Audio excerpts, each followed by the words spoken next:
Welcome back to the red screen. I've just wasted hours digging through another pile of so called indie horror demos.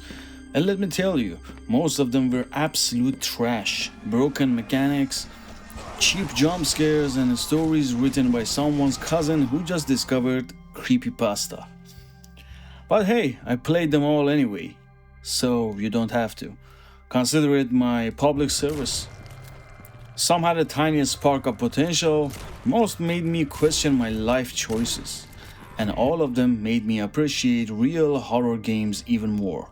So grab a drink, lower your expectations, and if you're into watching me suffer for your entertainment, hit subscribe, like, and drop a comment. Alright, let's dig into this dumpster fire.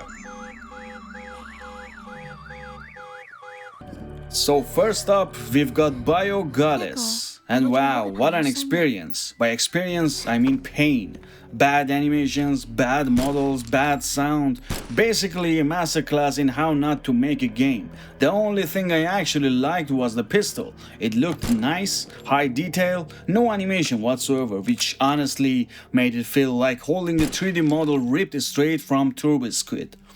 I don't know if this game is just rough because it's a demo or if it's destined to stay in this trash bin forever. Either way, Bio Goddess was not the divine experience the title promised.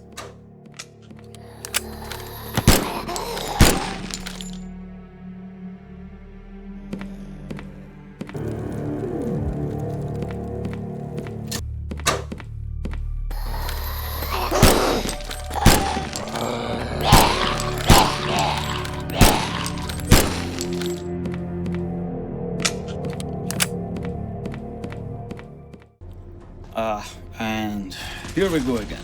Outbreak Zero. This game looks weird, like not the good kind of weird.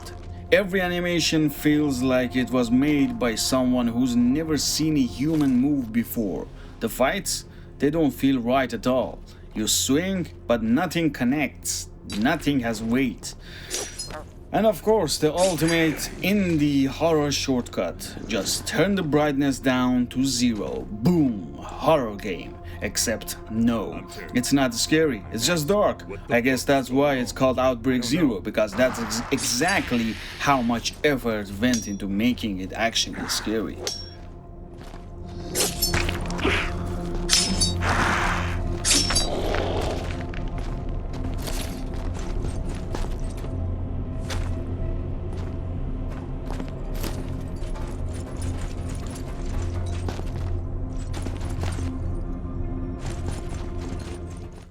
Next one is After Long Night.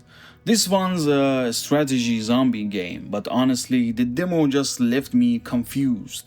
I couldn't get the hang of it, and after stage 1, I was completely stuck with no idea what to do.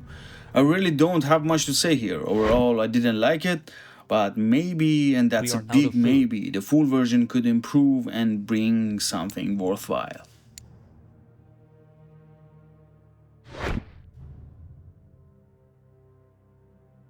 Yes, sir. Let's move.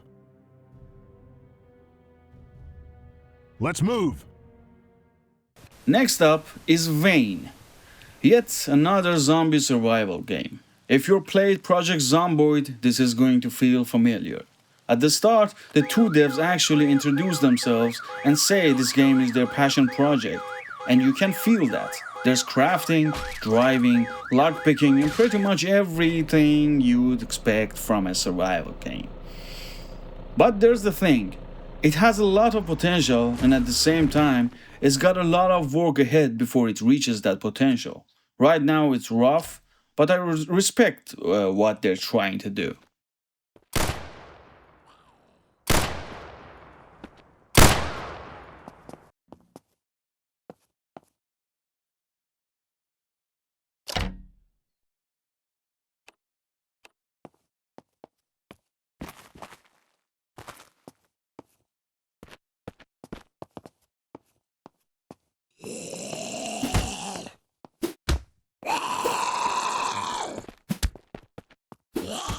Next up is the Suffocate.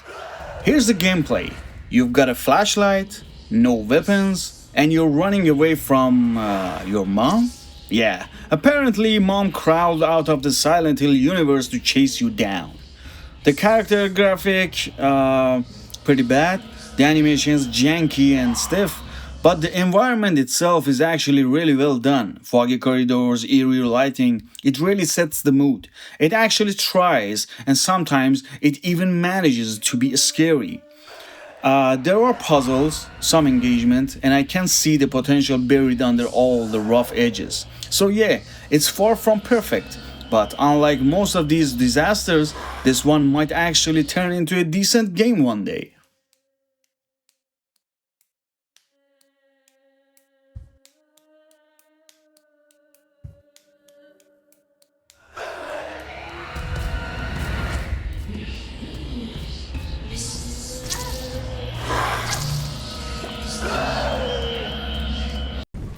Next, we have Milo, I don't know. A super fun zombie shooter. Maybe set in World War II, maybe. You just shoot wave after wave of zombies. Pretty standard. Until they ask you to feed your rats. Yeah, feed your rats. I know. Then every two or three waves, you get to upgrade and play basketball. Basketball. I know. But somehow, I kept going with this demo, mostly because you get to shoot those weird looking zombies that sometimes explode. Yeah, it's chaotic, it's ridiculous, and honestly, I loved every minute of it.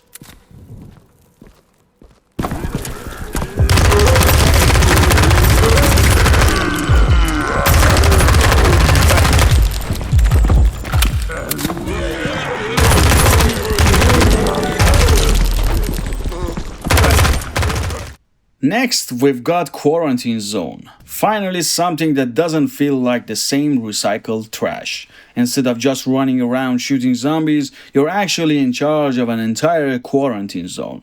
You've got to spot symptoms in survivors and decide their fate. Do they get in or do you send them packing? On top of that, you need to upgrade your base and build up defenses if you want to stand a chance. It's a fresh take on the zombie apocalypse genre, and honestly, it's fun. It feels different, and that alone already puts it ahead of most of the games I've been slugging through.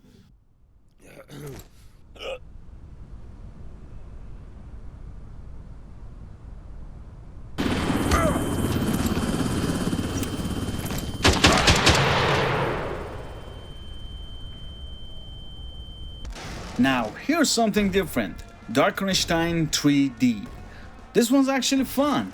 It instantly reminded me of The Chosen Blood 2, if you remember it. Cheesy dialogue, over the top action, and that 90s video game energy.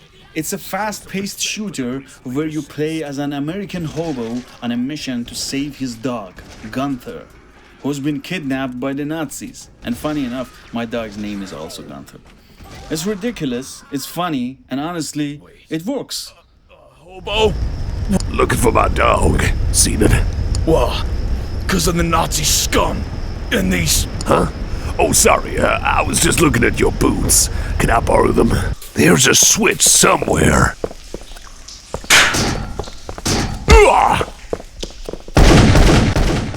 Alright, that's it. We survived another round of indie horror disasters.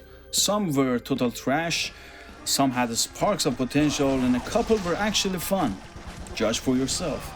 If you somehow enjoyed watching me suffer through this nonsense, hit that like button, subscribe to the red screen, and leave a comment. Maybe tell me which game made you want to throw your PC out the window, or which one gave you even a tiny thrill.